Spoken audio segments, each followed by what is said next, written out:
If you don't believe that we're living in hell, just keep watching. We're gonna start with what seems like good news, and that is that just weeks ago, there's a nonprofit, Heal Palestine. It's an Ohio-based group that helps Palestinian families and children begin orchestrating what it called the largest single medical evacuation of injured children from Gaza to the US, taking injured and ill children from Gaza to the United States for care that they can't get in Gaza because basically every hospital has been destroyed by the IDF. And medical equipment and resources weren't going even before the genocide began. To date, the group says it evacuated 63 injured children for treatment, including 11 from age 6 to 15 who've flown to hospitals in 9 US cities this month. Many of the children had lost limbs during the conflict. They are expected to travel to Egypt to rejoin their families once their medical care is completed.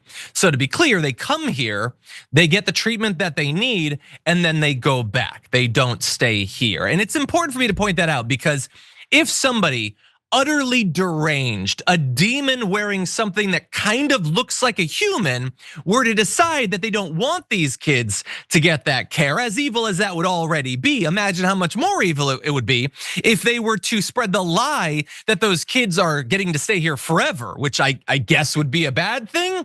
That's also not true, but it didn't stop Laura Loomer, who started complaining about this limited number of kids who are coming thanks to the charity of a private organization. She complained about it and it's stopping.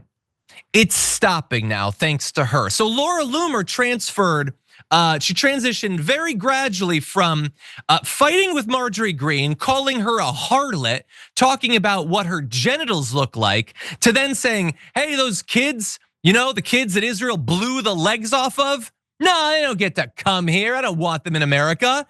And they listened in the Trump administration and they're not gonna be able to come. And Loomer said, I felt like this is something that needs attention. Under the Trump administration, they're actively importing Gazans into the US. Clearly, this is not what we voted for. We didn't vote on being like the shining city on the hill. We're not curing a kid.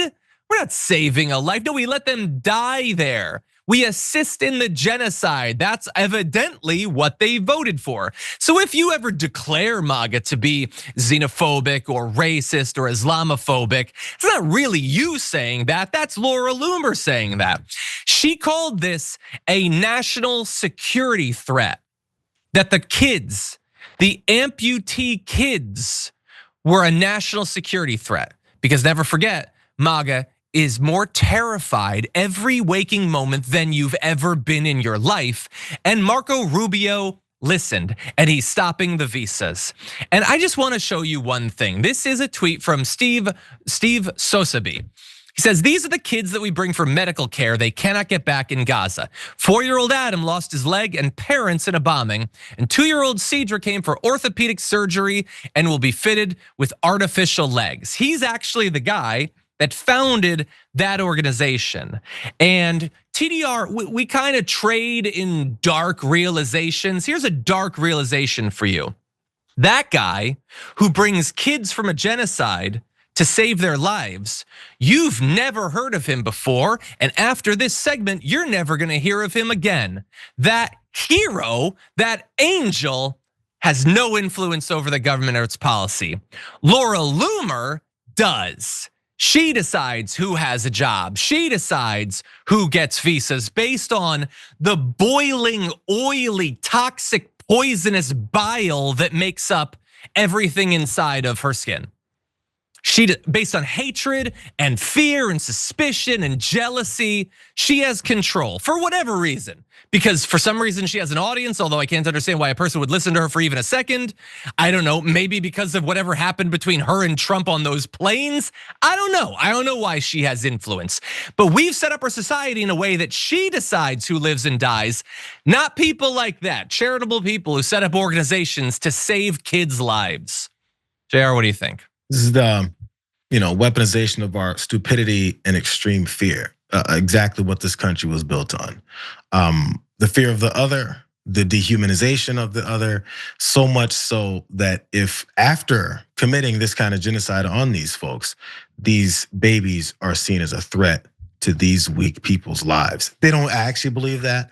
As you said, it's just the flow of hatred that runs through them. It's the entire makeup of their bodies.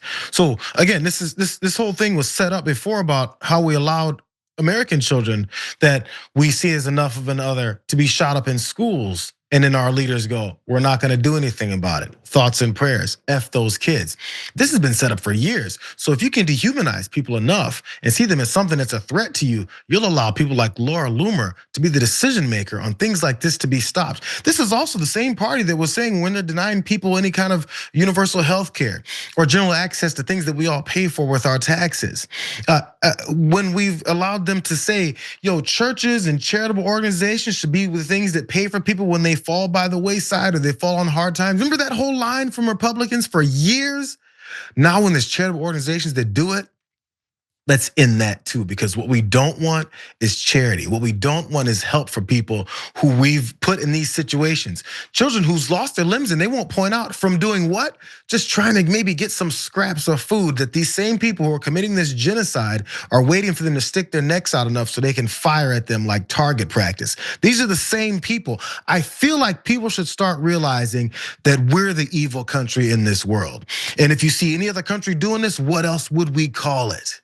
This is amazing, bro. Like, and if you don't say it, you're unpatriotic, you're un-American. You're damn right. If you say something like this is disastrous and is horrible and is evil, you're un-American, you are, because American is what this is. Apparently, the leadership in this country is all about this. Stopping charitable organizations from babies getting a chance after you've taken out their entire families and lineage.